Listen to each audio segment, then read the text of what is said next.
The Hour of the Time may be contacted at HOTT, that's H-O-T-T, P.O. Box 940, Eager, spelled E-A-G-A-R, in the state of Arizona, 85925. Our phone number is 928-333-2942, and our website is www.houroftetime.com.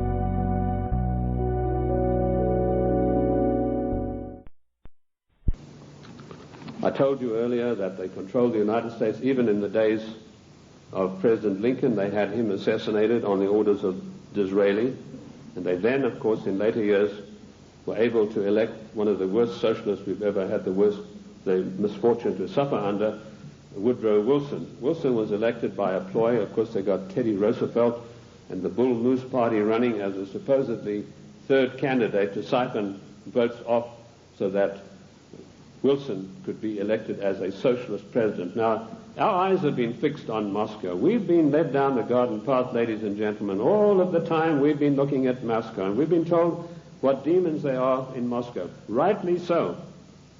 But all the time this was going on, the Trojan horse of socialism in Washington, D.C. has been stealing our country away from us. And in my book, Socialism, The Road to Slavery, I give you a full and factual description of exactly how this was done. In 1898, the Fabian Society, a socialist organization, sent Ramsay MacDonald, Prime Minister of England, to the United States to spy out the land. He came back and he said, there are two things in the way. You have a very strong middle class and you have the Constitution of the United States, both of which have got to be destroyed before we can socialize America. The first step they took was getting a socialist president in office in the form of Woodrow Wilson. Woodrow Wilson was controlled out of England by Sir William Wiseman, head of the North American desk of MI6. Now, in case you don't know MI6, it is the most powerful and the oldest of all intelligence agencies in the world. They taught the CIA. They taught the Vatican intelligence. They taught the French intelligence. They taught the Mossad. They taught the Cheka. Captain Hill of MI6 went out and set up the Mossad. And Captain Hill went to Russia and helped the Bolsheviks set up their single-cell apparatus. Sir William Wiseman was the controller of Wilson through Colonel House. Now, who is Colonel House?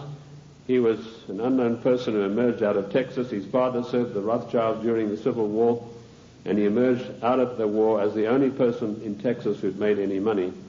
And House was sent to Washington in order to control the first socialist president, and he took his orders from Wiseman, and House lived but a few blocks away from Wilson, and above him, Wiseman had an apartment. And that type of control is not gone. It is still here to this very day, right now, as I speak to you. Other questions? Give us some examples of what you're talking. How do we know that what you're saying is true? I'll refer you to the great soldier son of the United States of America, General Douglas MacArthur, a great patriot, a great warrior, a great Christian. When Douglas MacArthur was in Korea, he and General Stratemeyer of the Air Force devised a plan that would have put China out of action for the next 50 years. He submitted this plan to Washington, an arch-socialist, one of the most vilest creatures who ever walked this earth by the name of Dean Rusk, immediately summoned the President of the United States to a meeting in Blair House. And he said, Mr. President, we have seen the plan submitted by General Douglas MacArthur, and there's no way in the world that you can allow him to implement this plan. And Truman said, why not?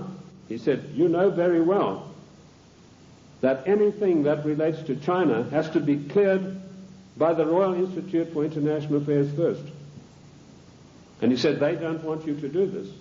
And MacArthur was not allowed to carry out his plan. And 50,000 sons, beautiful Americans, were slaughtered on the battlefields of Korea needlessly because of orders from the Royal Institute for International Affairs. And that same institute is controlling President William Jefferson Clinton to this day. MacArthur was eventually bowler-hatted on the orders of the British government. I mentioned earlier the death of John F. Kennedy. Given the methods that are well known in intelligence circles of how to get rid of bothersome people, it would have been a very simple matter to make it look as though Kennedy had died of a heart attack or some other natural cause. Instead of that, in order to warn every president that would follow in his wake, every powerful person in this country in the know, you do not kick over the traces. You obey us, or you will see what will happen to you. Kennedy was publicly and brutally executed in a plan carried out by British MI6 under the control of Sir William Stevenson and his lieutenant, a Canadian citizen by the name of Major Louis Mortimer Bloomfield. Now, you won't get that in any of the accounts of the Kennedy assassination. You'll find it in my book, The Committee of 300. You'll also find it in my monographs about the Kennedy assassination. Who are these people? Sir William Stevenson ran American intelligence throughout the Second World War out of the RCA building in New York. His second in command, a Canadian citizen, Major Louis Mortimer Bloomfield, ran Division 5 of the FBI counterintelligence. You want examples of how Britain controls this country? I have given you them. I've also told you that every Secretary of State since 1919 is selected by the Royal Institute for International Affairs on the orders of the Committee of 300. Why is this? We go to these conventions and there's all the hoopla in the world. The balloons are flying, the straw boaters are in the air. Bush has been elected conservative president. Reagan has been elected. What happens in reality? The Secretary of State, who's charged with carrying out the policies, subverts each and every one of them. You show me a Secretary of State that has acted in the best interest of the United States of America since 1919, and I will give you the only money that I've got in the bank, which is about $1,500. You're welcome to it, because I know that you will not be able to do that. Every Secretary of State has subverted and acted in a treasonable manner towards the people of this great country. And when they haven't done it directly, they've done it through surrogates like Lachlan Curry, who ordered the military to jettison a shipment of arms destined for the great Chinese leader Chiang Kai-shek, to jettison overboard these arms in the Indian Ocean. And that's exactly what they did. We think that we elect our presidents. Ladies and gentlemen, we do not elect our presidents. They are selected for us long before we'd even heard of them. And I've given you 2 examples this morning of how this is done. The 300 office at Aspen keeps a tight control over every political event that takes place in this country. And it was this office, through Margaret Thatcher, that ordered President Bush to violate the Constitution of the United States of America and to violate his own personal oath to uphold the laws of the United States by sending our troops to the Gulf War against Iraq, a nation that had never done us any harm. And we did it by the dirtiest of dirtiest tricks. We got the daughter of one of the Al-Shabaab clan, there are over 400 of these people, and these are the most degenerate, disgusting people that you'd ever come across. The ruler has 140 wives. He doesn't have them all at the same time. When he gets tired of one, he says, I divorced thee 3 times, and she's gone. When the Iraqi troops came in there and they turned it over to the Red Cross in Geneva, 140 marriage certificates. This is the man that your sons and your daughters are propping up today in Kuwait in a most illegal manner, in violation of the Constitution of the United States of America. And Bush did a Texas two-step around the Constitution. He did not get the mandatory declaration of war. I'm not a lawyer, but I've studied the annals of Congress, the congressional globes, and the congressional records for 25 years. And in those pages will be found more wisdom, more in-depth information about the Constitution than you'll ever get from any law school. Anyway, most of the law schools have professors far to the left of Marx, and they don't know anything much about the Constitution. I talked to a few people, one lawyer in Congress. I said, what do you know about the Constitution? Well, I got one semester of law when I was at law school, and in that was something about the Constitution. Our Constitution is not even taught in the United States school system. Isn't that an utter shame and a resounding disgrace? Bush said the troops...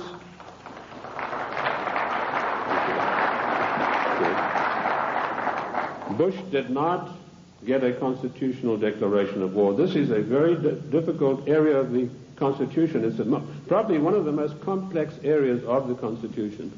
It's a 5-step process that involves both houses making separate declarations, then joint declarations, then the army has to be informed, and then the public has to be informed, and then we have to be told whether this is a private war or a public war, i.e. whether all the armed forces are going to be employed or only one branch. In so-called police actions, the President has 45 days to use only one branch of the service. Bush violated his oath of office by going to the United Nations, to which we do not belong, and getting them to give him a so-called color so that he could send our troops to the Gulf. Our troops to this day are in the Gulf illegally, in violation of the Constitution of America, and we're still paying for it. The story that the Gulf states put up all the money, you go and ask the General Accounting Office, as I did, how much money have they paid? We are still paying for the Gulf War, and now we've got another huge bill to meet, billions of dollars, for Clinton's fantasies, to go out there and support this disgusting Al-Shabaab clan. I don't know if you know the story of Kuwait. It's really a horrendous one. I don't want to get into that too much, but that land was stolen from the Iraqi people by the British imperialists. They came in and drew a line through the sand right through the middle of the most important oil fields that had just been discovered, the Rumelia oil fields. Thenceforth, this is going to be called Kuwait. And they brought up these tame sheikhs from Bahrain and put them in as the rulers. And since then, they've been stealing the oil off Iran, and the proceeds go to the British banks in the city of London for the Committee of 300. They're just doing the same thing now in South Africa with the gold. That's part of their tactics to gain control of all natural resources through the world. I also touched briefly on Giovanni Agnelli and Mrs. Clinton and how she had left her husband, and Pamela Harriman. Pamela Harriman, for her duties in getting Clinton elected, was given a plum job as ambassador for the United States to France. And this is what happens to the traitors. Patriots are punished and traitors are rewarded. Dennis DeConcini, who voted for the giveaway of our property in Panama and who voted for the crime bill and every other obscenity that is passed by the federal government in violation of the Constitution, he's now going to get a plum ambassadorship when he retires, on top of his huge pension of something like $200,000 a year. I've been asked whether Clinton will stay the full term. Yes, he will. Clinton will stay the full term because he's been given a job to do, and that is to pass certain far-reaching socialist measures. And he's been very successful in doing that with the help of so-called Republicans. I personally am not in favor of political parties. I'm like George Washington. He said, political parties are baneful, and in the long run they are harmful. What happened in NAFTA? A so-called conservative, Mr. Newt Gingrich, who I wouldn't trust as far as I could throw him, went out and acted as the floor manager, as the party whip in true parliamentary style, and he whipped up 132 Republicans, so-called, to support NAFTA. And no doubt he will do the same thing with this dreadful GATT treaty, which is coming up in a vote in the lame duck session. So he's going to run, and I'll let you into some information which I just got a few days ago from French intelligence. Clinton would not be able to run on his record or anything that he's done or anything meritorious. So what he's done, he sent emissaries, and this is the first time you're going to hear this. You might hear it in 1996, but this is the first time you're going to hear this now. He has sent emissaries to Iran to dig and promise huge sums of money to any of the Iranians who will come up with the actual documentation of the scandal where our prisoners were kept there until Reagan was elected the president. And if he can come up with this documentation, he's going to keep them. In 1996, he's going to come out and say to America, I have here documentary proof of how bad your Republicans are, President Bush and Reagan. Look what they did. And on the strength of that, he hopes to run in 1996. That's what he's doing now. He's taking the money that he's not entitled to, and he's using it to bribe the Iranians to come up with these documents. I don't know that they will, because I think they like him even less than I do, and that's saying a lot. What is the Clinton agenda? Clinton has been instructed to socialize America, and let me tell you that the enemy in Washington is more to be feared than the enemy in Moscow. I've said this for years. What does socialism do? It forces changes upon people that they do not want and do not ask for. And we've seen how dangerous that is when we look at the programs that were supposedly programs invented by the United States government and by the presidents. A man called Stuart Chase, an arch-Fabian socialist, wrote a book called A New Deal. Frances Perkins, who was the first female socialist cabinet minister appointed in the United States in the Roosevelt administration, she got hold of a copy of this book and she ran to Roosevelt and said, look, this would be a marvelous program for you. So in the 1932 Democrat and by the way, don't call them the Democratic Party because they are not. We are a confederated republic. We are a constitutional republic.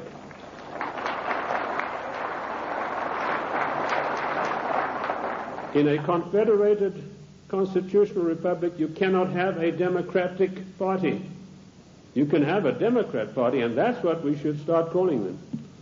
But she ran up, and Roosevelt was so enamored with this deal that in 1932 they hastily changed their platform, and he came out and announced his New Deal, which is a verbatim, word-for-word program taken from Stuart Chase's book, Socialism, A New Deal.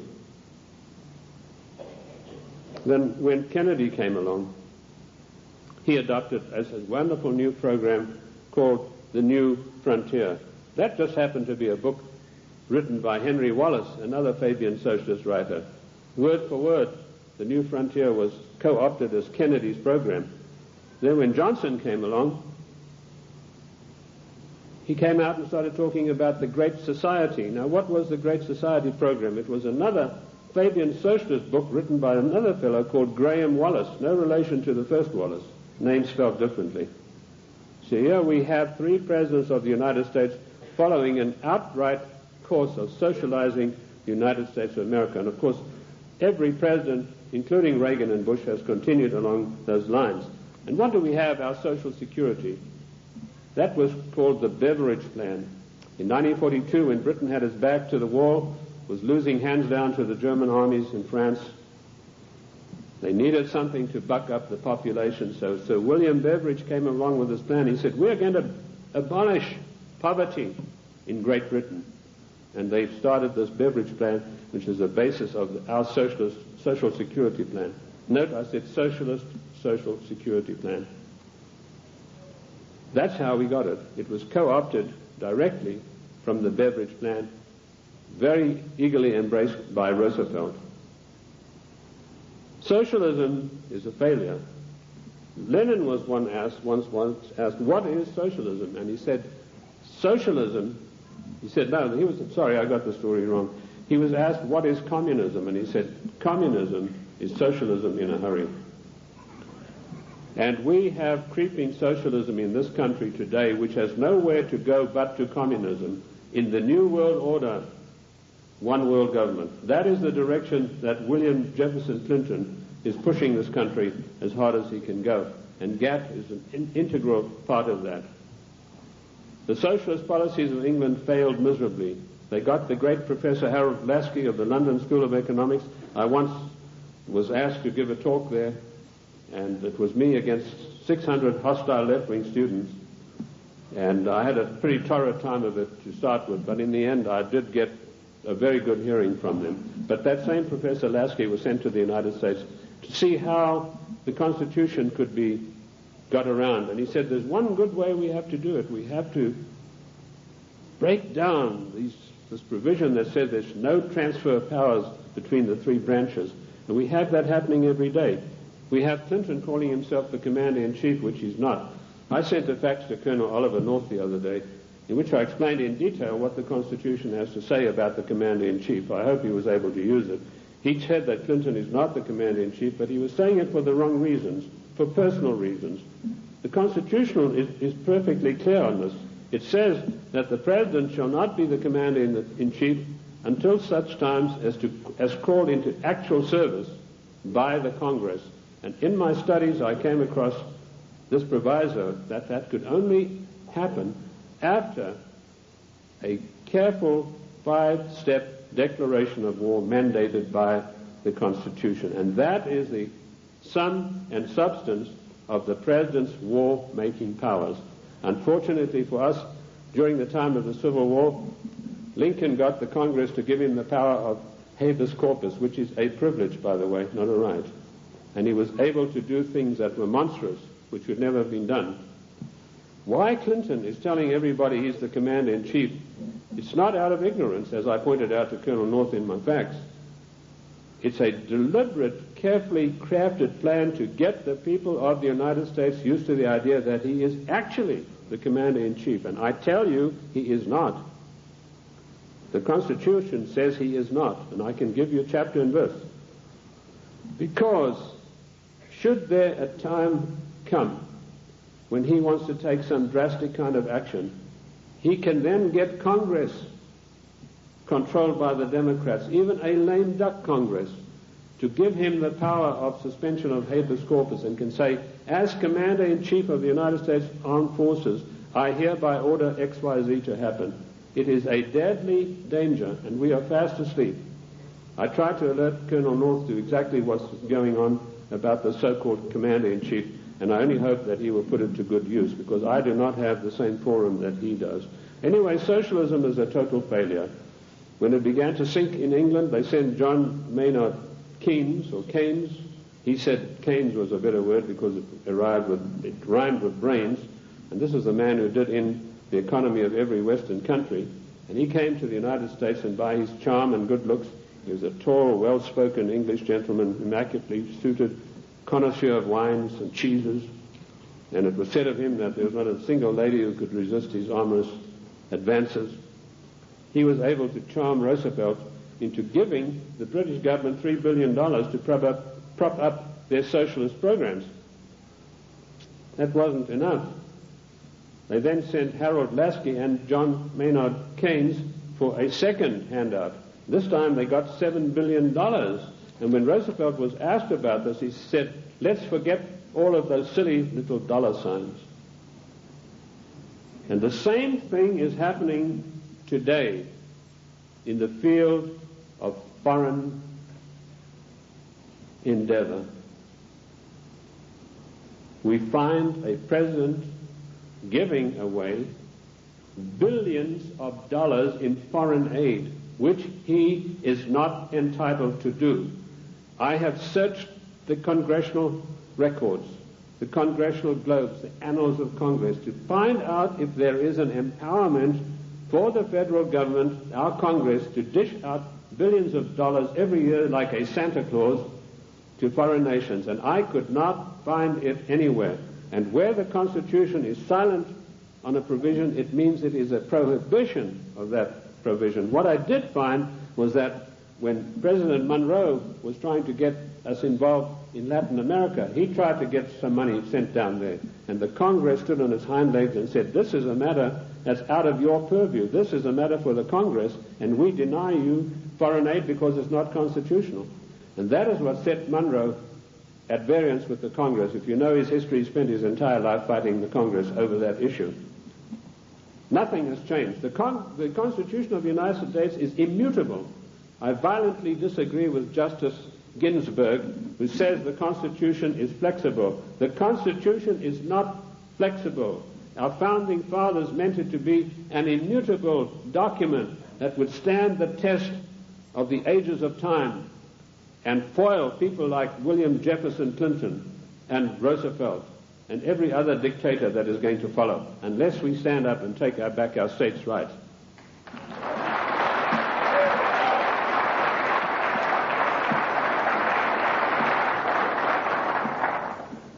What is the political future of the United States? I told you that we are being forced into a one-world government, new world order, by the use of the word democracy and by the use of the word global trade and free trade. There is no such thing as free trade. The United States made itself great by its own manufacturing abilities. We had our people fully employed. We had our people who could buy all the products that we made. We did not need global trade. If people wanted the privilege of selling on our markets, they had to pay customs tariffs. And did you know that up to 1913, all the money that it took to run the United States came from customs tariffs? We had no income tax. And in 1913, we had a surplus of $5 billion after all our bills were paid. Now comes Socialist Wilson, and the first thing he does, he calls for a joint session of Congress, and he said, we've got to stop this isolationist. Ladies and gentlemen, this word isolation is a smear word. It's intended to deceive you. We do not need global trade. We need full employment. We need our people back in full-paying jobs. We need our industries revitalized.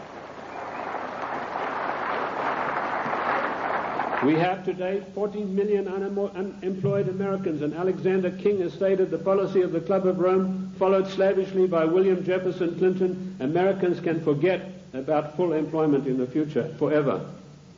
40 million, those are the real figures. We have 25 million people underemployed, people with great skills who are acting as doormen in hotels, flipping hamburgers, for God's sake. These people, and they talk, Mr. whatever his name is, Reich or whatever it is, he says, oh, the Clinton administration has created 2 million new jobs. Well, I don't like to pick on his size, but I think it's gone to his head, if you get the drift of my meaning. There's no 2 million jobs of any magnitude being created. He's talking about makeshift jobs. We have the biggest underpaid, underemployment class in the world today, and we have the middle class totally destroyed by the socialist administration, and Clinton is hand in glove with him and going along with him as fast as he can go. We have become the dumping ground for the world's products, and that has put our people out of jobs, reduced our standard of living, the object of the exercise being that one day we shall be no better than a third world country as far as our standard of living. Take the shoe industry. In 1950, only 4% of shoes sold in America were imported shoes. Every president that came along knocked down the tariffs against shoes, imported shoes. Today you have China, Taiwan, Malaysia. 84% of shoes sold in America come from those countries, which means a total unemployment in the shoe industry of this country of over 250,000 people. Isn't that a scandal and a disgrace? That we open our doors and allow these people who we subsidize with foreign aid to come back and dump their products and put our people out of work. In future, historians are going to say, this was the maddest nation on earth to allow this insidious war to be waged against them. And that's what it is, ladies and gentlemen. This is a war to the death for the United States of America. The only thing that is making it unrecognizable as a war, there are no big drums being beaten, there are no flags waving, but we are being insidiously destroyed in a trade war. And GATT is a coup de grace to kill off the American middle class for once and for all. And while in passing to GATT, did you know that one of the provisions, I've read the 26,000 pages of this GATT document, and I want to tell you, I don't believe a single one of our senators or our members of the House have read this document. One of the provisions that I found out is at birth, once GATT is in control, every child born in the United States will have to have an IRS number. Another thing that I found, the GATT financiers, and this is a massive bureaucracy, are going to come in and they are going to limit the type of dividends that you can earn on your investments from bonds. What happened? Immediately this news broke, the gnomes of the bond market took their money and they fled to Basel, Switzerland, and they put all their money in the Bank of International Settlements in gold, Swiss francs, and that's why you have the attack on the dollar going on today. This is a war to the death against the people of the United States. The Committee of 300 wants to reduce us through socialism into a nation no better than the third world countries. Look at this insidious GATT treaty. Do you know that the United States, the mighty United States, has one vote, the same as Kenya or Haiti? And we are going to pay 7/10 of the huge bill. And this organization is going to supplant the laws of this country. One of the provisions of the WTO is that their board will be able to go in and demand of individual states that they change their laws and take us to the courts if we don't do it. Where is the president who said he would uphold and protect the individual states and their rights to a republican form of government? This GATT treaty is one of the most insidious, unbelievable attacks on the United States that I've ever come across. Let me tell you that if the Russians were to drop a couple of nuclear bombs on Washington, and that might be such a bad thing, let me tell you that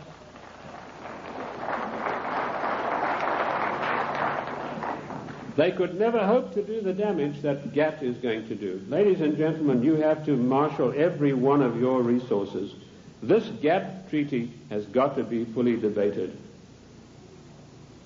Once before, twice before, we were forced by the one world government, new world order, into far-reaching situations that affected the national life and the character of our people without a national debate.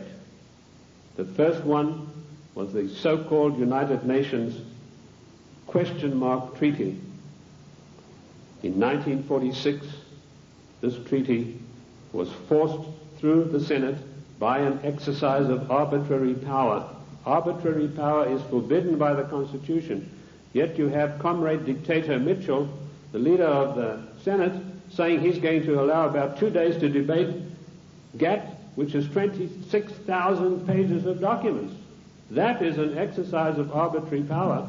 If we had any men of guts in the Senate, so-called conservatives, they would walk out en masse and say, we are not taking part in this effort to denigrate and destroy the Constitution of the United States of America. And you can imagine what an effect that would have.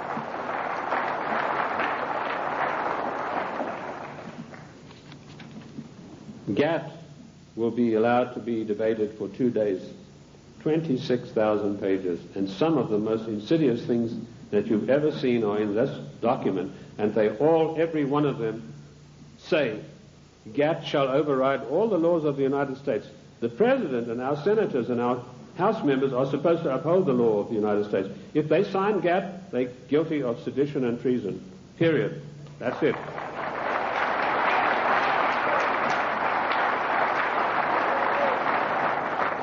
This came as a natural outflow of the United Nations Treaty. I found there that 5 senators, listen to this for a disgrace, ladies and gentlemen, 5 senators actually read this United Nations document. Again, it was 53,000 pages long. 5 senators, and they had 3 days to read this document, and it was then rammed down the people of the United States. I want to tell you that we do not belong to the United Nations. One of the greatest constitutional scholars it was ever my great pleasure to speak with was the late Senator Sam Ervin, who told me there's no way under the noonday sun that we could ever have joined in the United Nations. We did not join the United Nations, and we do not belong to it now. I've written a little work called Is the United States a Member of the United Nations? And you'll find in there I give you chapter and verse constitutionally why we cannot be. 1965 we had another national calamity without a national debate. The Democrats reformed immigration. Now notice, every time some far-reaching thing happens, then the socialists come along with the reform. It's to reform health, which, by the way, Lenin said a national health plan is the arch of socialism. So now you know where Clinton got his national health program from. He took it straight out of the Communist Manifesto of 1848. They were not satisfied with immigration as it was. The bulk of the people came from those who were related to the Jeffersons, the George Washingtons, the Davy Crockett's. They were not satisfied with that. Without a national debate, without asking the people of this country by your leave, the Democrats in 1965 forced through an Immigration Reform Act that totally changed the face of the United States and will totally change us. And one of the architects of that was the same Dean Rusk, the swine who stopped MacArthur from bombing the Chinese back to the Stone Age, and, of course, Nicholas Katzenbach. I want to give you some statistics. Now, people have accused me, they said, you are a racist. First of all, the word racist is a very modern smear word. If you look in the dictionaries in 1919 onwards, it did not exist. What they really mean to say is you are a racialist, i.e. a person who's proud of your race. I'm not saying this against any group, any nationality. I want to show you how the socialists, without our permission, without a national agenda, without a national debate, will change the face of the United States. In 1984, the people from traditional immigration stock made up 74% of the total population. By the year 2080, less than 100 years from now, we will make up 39.5% of the population. And it goes on. The Hispanics were 9.4 in 1980, they'll be 15.4. The Asians, 2.4, will be 13.3 of the population. In other words, the traditional Americans of the Davy Crockett, George Washington, the people Monroe said would make a real contribution to America, will be in the distinct minority. And this is thanks to the Democrat Party, who in 1965, without by your leave of the people, changed the rules. And now they've got us blindsided by concentrating on illegal immigration. Illegal immigration is nothing. That's a small problem. The legal immigration that was authorized in 1965 without your permission, that's where the big problem lies. These statistics were provided to me by a man called Lee Bouvier, who was one of the leading advisors to a former INS official. And of course we know that abortion is another way in which the population is being diminished. I have challenged judges all across the country to show me in the United States Constitution, where is there provision for abortion? And I've yet to see. Oh, they say in the Fourth Amendment. Don't you believe it? The Fourth Amendment has nothing to do, it doesn't mention the word abortion. And where a word is not mentioned in the Constitution, it is a prohibition of that word. There's no such thing as free choice. This is a communist doctrine brought to this country by a woman called Madame Calonte. Madame Calonte you've probably never heard of, but she is the inventor, the author and the finisher of NOW and NARL and abortion. It's all in my book, Socialism, The Road to Slavery. Where do we stand now? I told you that we're in danger because the separation of powers mandated by the Constitution are being broken up every day. You now have the idiocy of Clinton having line item veto. That means if he doesn't like something, he can go and veto just that line that he doesn't like. That is breaking down the separation of powers forbidden by the Constitution. Also meddling in trade. The President has no right to be meddling in any treaty whatsoever. That is strictly for the House according to the Constitution of the United States. And I dealt with the Commander-in-Chief situation already. We need to understand the seriousness of the Commander-in-Chief. Lincoln said that if we allow this title, he said, we are then putting presidents where kings stood. And he said one of the most hated powers of kings was their ability to make war at any whim that came to their mind. And if we do not stop this Commander-in-Chief nonsense with Clinton, that's where we're going to find ourselves. We are already there with Haiti, and we are already there with our troops being sent to Kuwait. I want to tell you that the cost of the Middle East peace so far, to you, the American taxpayers, is $38 billion, and the clock is still running. Jordan was given $4 billion to sign this treaty. The other nations have been guaranteed credits and all sorts of things that will bring up the total to $38 billion for this so-called peace accord in the Middle East to come about. Of course, it's doomed to failure, but that doesn't matter. In the meantime, it makes the President of the United States look good. We need to understand something. I told you today there's anarchy and chaos in Washington. That is because the United States government is a government of strictly limited empowerment. It cannot just willy-nilly go making bills.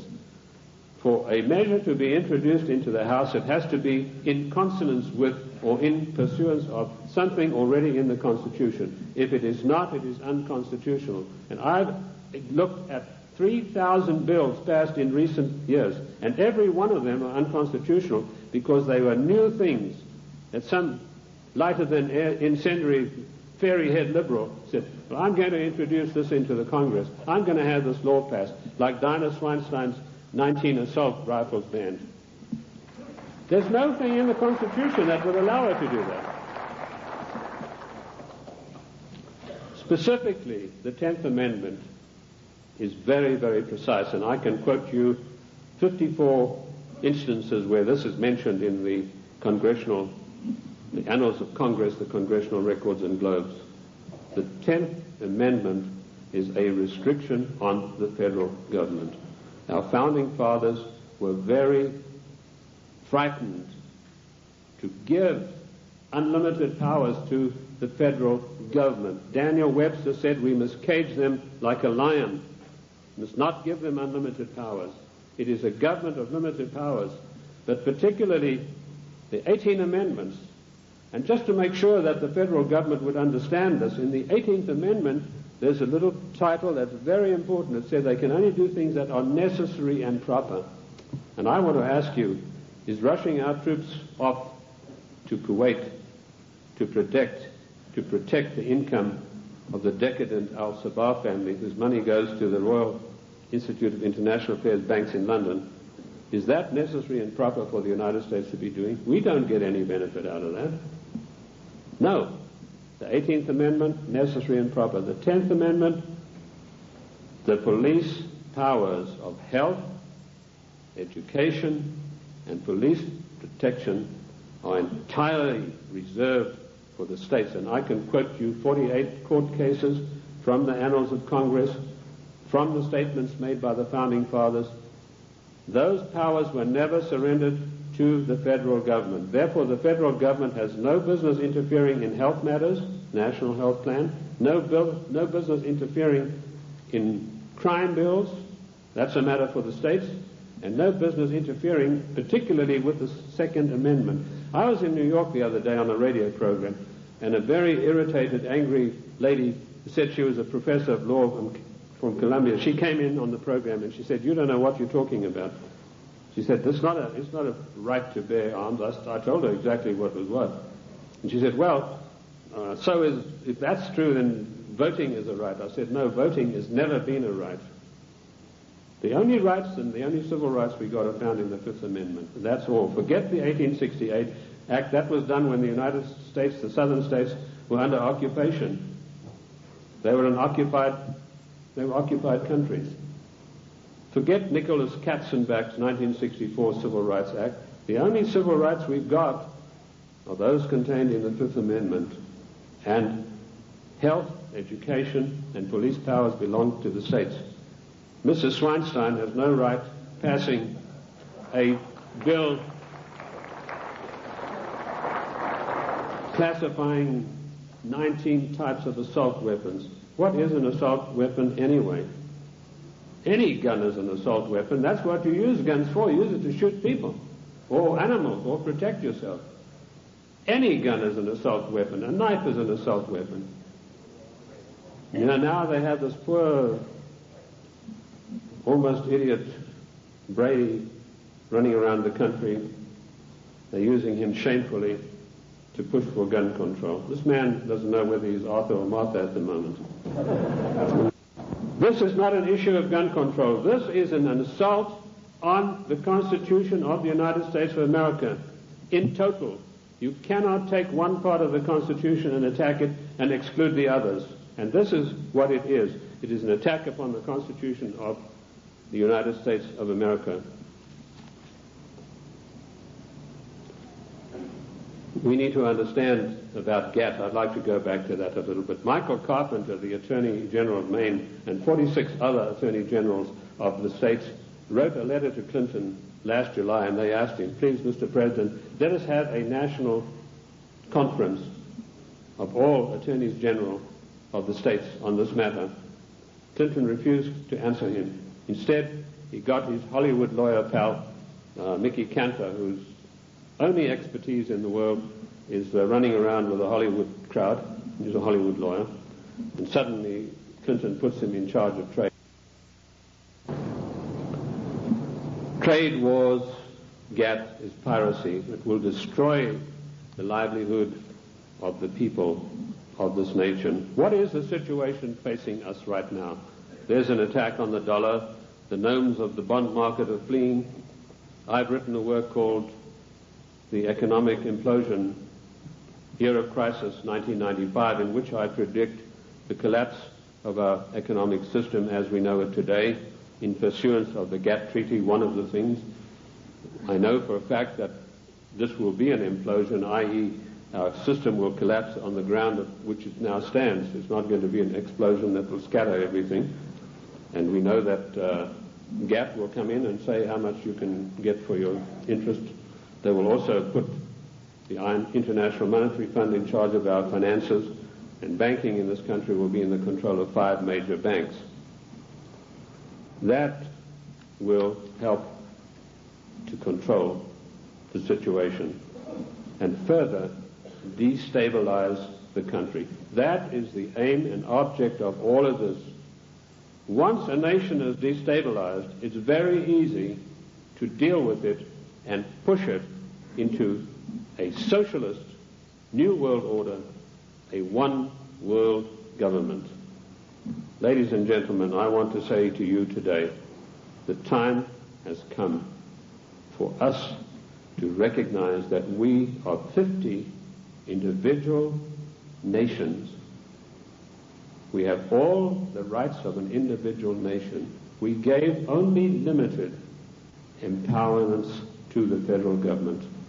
They have grossly, flagrantly violated the concord that we have with them. Therefore, we, the masters, have the right to go to Washington and tell them, the servants, henceforth this concordat is severed, unless we understand from today all of these unconstitutional measures will be rolled back and a new system will come into being. The Federal Reserve Bank, that private enterprise bank, will be put out of business.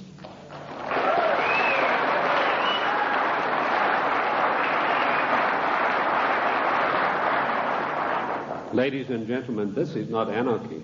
This is the God-given right of each of the 50 nations, of which the state of New Mexico is an individual nation. We are the only entity in the entire world that has a legal document that allows us to dissolve the federal government without resorting to violence and bloodshed.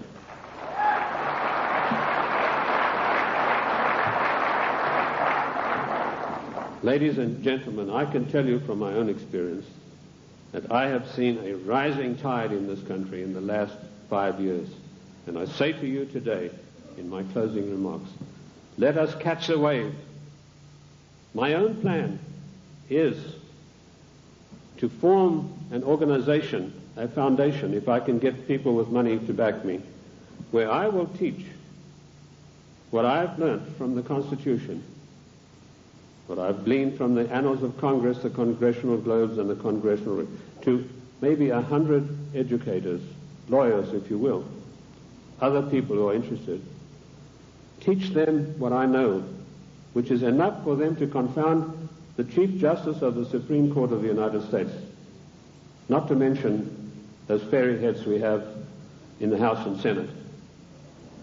They, in turn, will spread across the land, teaching others, and they, in turn, will teach others until we have a grassroots movement that is spread across this nation of people who really know, not just to recite the Constitution, but know all of the provisions, the ins and outs, the nuts and bolts, who, when somebody like Mitchell says, we're going to give 2 days for this gap treaty to be debated, 1 million people will demand and tell him that you, sir, are exercising arbitrary power and you shall not be allowed to do this, and quote the Constitution. We could do that with every one of these unconstitutional measures.